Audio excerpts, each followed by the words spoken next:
ছোট্ট এই সূরাটা সকলেরই অনেকেরই মুখস্থ। সূরার নাম হলো সূরাতুল আসর। এই সূরা নাজিল হওয়ার পিছনে যেই ঘটনা, জনাবে আলাইহিস সালামকে আল্লাহ তাআলা যখন 40 বছর বয়সে নবুয়ত দান করেছেন, নবুয়ত পাওয়ার পরে আল্লাহ রসুল যখন কাফের বেঈমানদেরকে দ্বীনের দাওয়াত দিতে লাগলো, তখন তারা বলা বলি করতে লাগলো যে মুহাম্মদ আবার কিভাবে নবী হয়।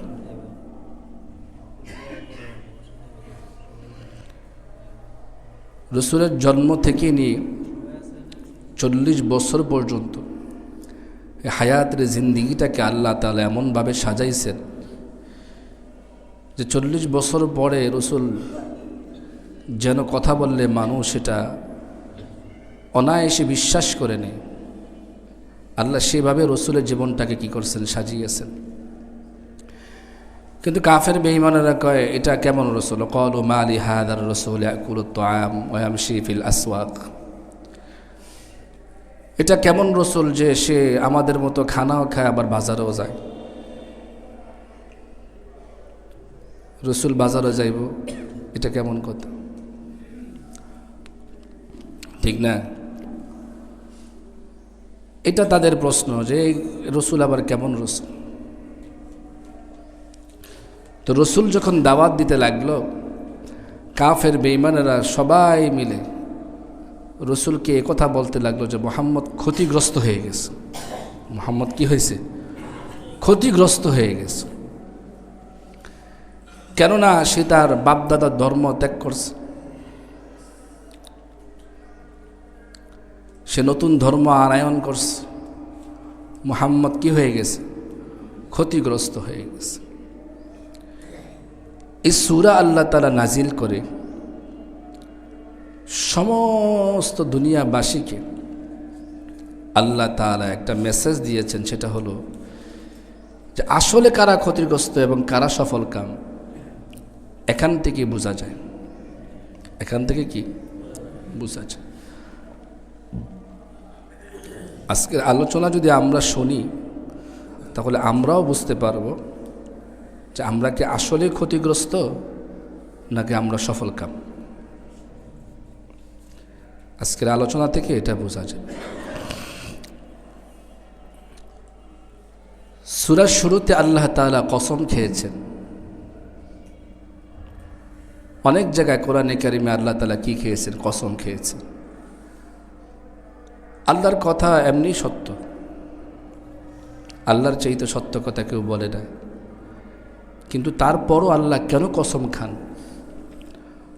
মুফাসসিরিনে কেরামগণ বলেন যে বান্দার কলবের ভিতরে কথাটা আরও বেশি বদ্ধমূল হওয়ার জন্য আল্লাহ তাআলা কি খান? কসম খান। আল্লাহর কসম খাওয়ার কোনো প্রয়োজন নেই।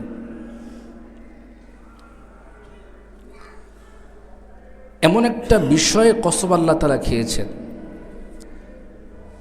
যেটা মানুষের সাথে একবারে জড়জড়িতভাবে লেগে আছে। সূরার শুরুতে আল্লাহ তাআলা বলেন ওয়াল আসর।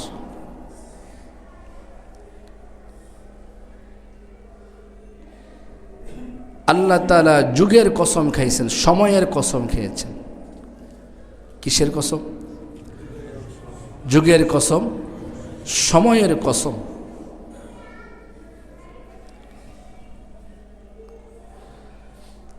তারপর আল্লাহ তাআলা বলতেছেন ইন্নাল ইনসানা লাফি খুসর। সমস্ত মানুষ ক্ষতিগ্রস্ত। তোমরা আমার রসুলকে ক্ষতিগ্রস্ত বলো? সমস্ত মানুষ ক্ষতিগ্রস্ত। তবে এর ভিতরে কিছু কিছু মানুষ আছে তারা ক্ষতিগ্রস্ত না। ইল্লাল্লাযীনা আমানু ওয়া আমিলুস সালিহাত, যারা ঈমান আনে, আমলে সালেহ করে। ওয়া তাওয়াসাউ বিল হাক্কি ওয়া তাওয়াসাউ বিস সবর, একে অপরকে সত্য কথার পরামর্শ দেয়, সত্যের পরামর্শ দেয়। ওয়া তাওয়াসাউ বিস সবর, একে অপরকে সবরের পরামর্শ দেয়, একে অপরকে সবর করার জন্য সহযোগিতা করে। এটা হলো সূরার অর্থ। যুগের কসম আল্লাহ তাআলা খাইছেন, সময়ের কসম আল্লাহ তাআলা খেয়েছেন। এই সময়ের মূল্য এত বেশি। এই পৃথিবীটা আমরা সবাই জানি যে ক্ষণস্থায়ী না চিরস্থায়ী? ক্ষণস্থায়ী। কতটুকু ক্ষণস্থায়ী? প্রত্যেকটা মানুষের হায়াত পর্যন্ত। আমার এই জীবন, এই দুনিয়াটা আমার জন্য কতটুকু? যতটুকু আমার কি আছে? হায়াত আছে। আমার হায়াত যখন শেষ হয়ে যাবে তো দুনিয়া আমার কোনো কাজে লাগবে? কোনো কাজে লাগবে? কোনো কাজে লাগবে না। এক হাদিসে আছে, যার মরণ হয়ে যায় তার কিয়ামত শুরু হয়ে যায়।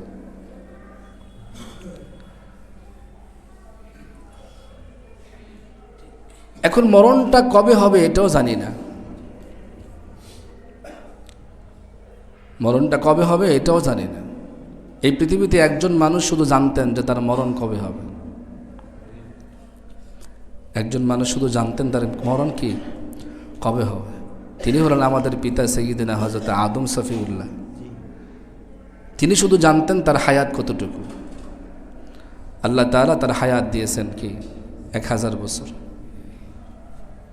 তো সমস্ত রূহকে আল্লাহ তাআলা আদম সফিউল্লাহ সামনে রাখছেন।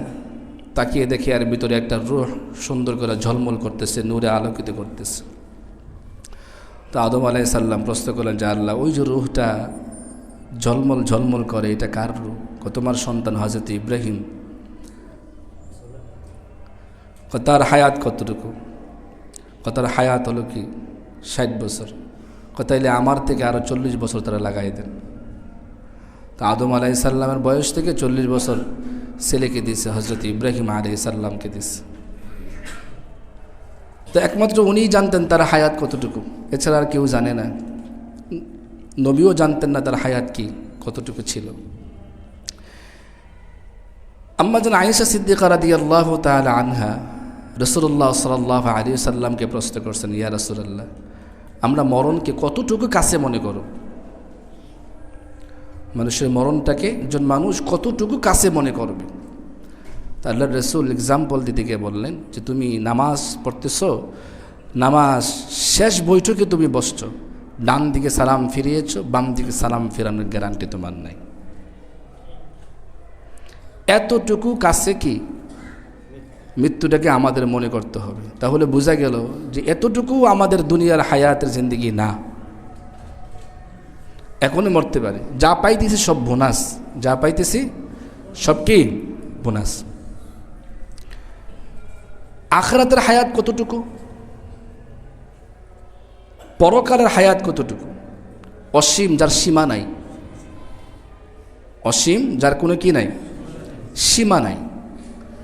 হাদিসে পাকে আল্লাহর রাসূল সুন্দর উদাহরণ দিয়েছে। মহাসমুদ্র পাশে এক ব্যক্তি দাঁড়িয়ে ছোট্ট একটি সুই সমুদ্রে ডুবিয়ে দিল। ওই সুইটাকে আবার টেনে উপরে উঠাইল। সে তাকিয়ে দেখলো সুইয়ের মাথায় যারা পরিমাণ 1 ফোঁটা পানি আসে না নাই? আসে না নাই? আল্লাহ রসুল বলেন এতটুকু হলো তোমার দুনিয়ার হায়াত, আর বাকি যত পানি সমুদ্রে রয়ে গেছে এটা হলো আখিরাতের হায়াত। সুবহানাল্লাহ।